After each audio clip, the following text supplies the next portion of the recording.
The deathbed. In the poem, The Deathbed, Sassoon presents the tragedy of war using an unnamed, gravely wounded soldier who is dying on a hospital bed.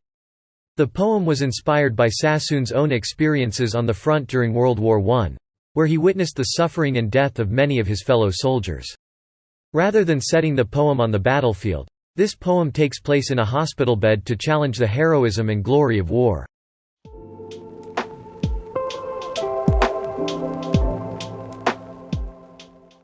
The poem begins with the description of the young soldier as he slips in and out of consciousness, alternating his partial awareness of his surroundings. As he is in a state of limbo, the speaker calls this silence, aqueous-like floating rays of amber light. The simile, aqueous-like, suggests that being asleep is like being underwater, which presents the idea that the soldier is away from the outside war and the water secludes him from the noises above. The color amber describes a blend of yellow and orange hue which stands for warmth and positivity.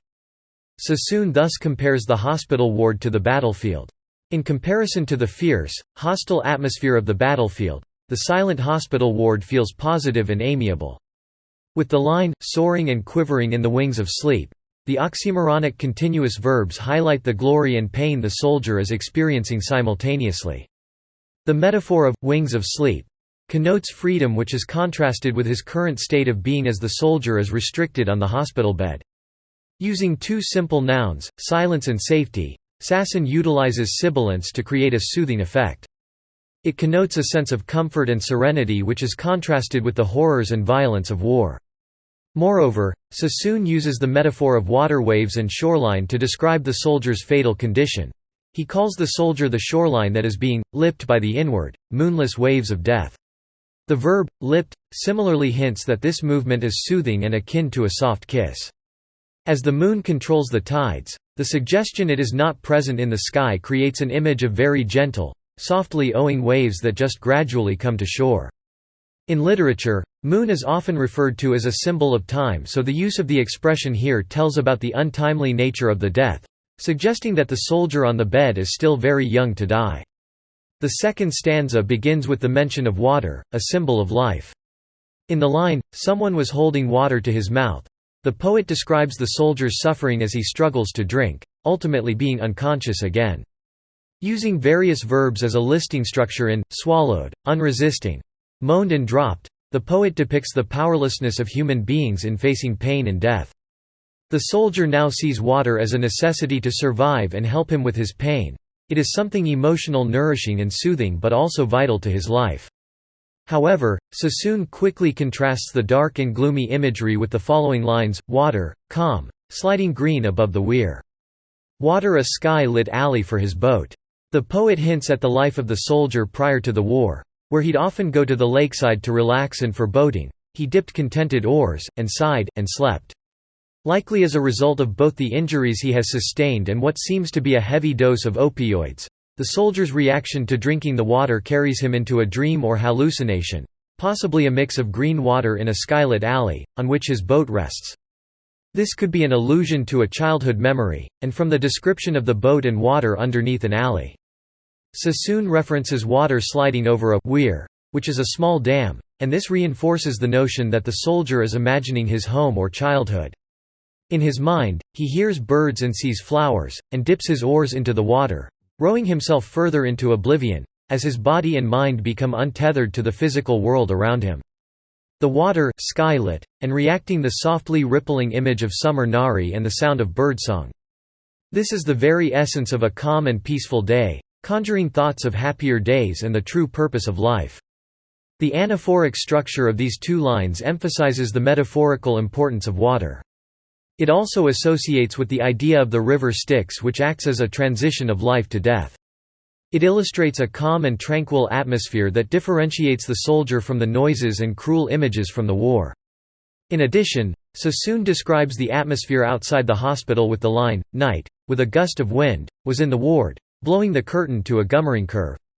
The poet uses an anaphora in the third line to repeat the word, night, to draw readers' attention to it and emphasize the word, which is commonly referred to in the literature as a symbol of death, the darkness of the soul, and loss of faith.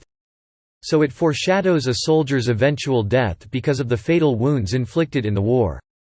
His sight has been adversely affected, making him blind, so not only his soul has been filled with darkness as referenced by the symbol of the night, but he has also lost his sight, making everything he sees totally dark to the extent that, he could not see the stars glinting among the wraiths of wandering clouds.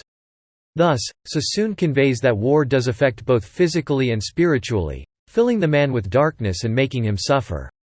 The extended metaphor of water is continued with stanza 4, which uses raindrops to suggest his waning ordinary life. The soldier hears rain outside and imagines the soaked woods and drooping roses, another reference to life wilting. The rose symbolizes YouTube and romance, and the fact that they are bent or upside down implies he will not be able to possess these enjoyments in life. Sassoon describes how the deluge from a storm washes the woods and thunder away, as well as the soldier's life, as if this were all a part of a natural phenomenon, a life storm of sorts. In the 5th stanza, Sassoon begins it with the line, "He stirred, shifting his body," which rouses the pain from his wound, and grips him like a prowling beast, tearing into his dreams with claws and fangs. With the use of personification and simile, the poet compares the sudden urge of pain with violent, animalistic imagery, which also victimizes the soldier lying on bed. As quickly and intensely as the searing pain comes, it dissipates, once someone comes to sit beside him. But the pain has taken a physical and mental toll, weakening the soldier and leaving him perilously close to death. With the line, "How should he die when cruel old campaigners safe through?" Sassoon puts his own voice and his personal message with this poem. This emphasizes the tragedy of the loss, someone whose life has not yet begun, but also someone who has had to die for something he does not believe in while the cruel old campaigners win safe through. Here Sassoon is referring to the politicians and generals in charge of the war and suggesting they do not care for common soldiers' suffering and sacrifice. The fact this is posed as a rhetorical question asking why it wasn't them rather than the soldier, demonstrates his belief that the sacrifices of the war were unfair, as young men died protecting the interests, empires and fortunes of the higher-ups. In the next stanza, Sassoon uses apostrophe, or direct address, asking the reader to lend lamps and gather round his bed. The soldier has begun to die, and Sassoon has invited his readers to the vigil. He writes, "Speak to him. Rouse him, you may save him."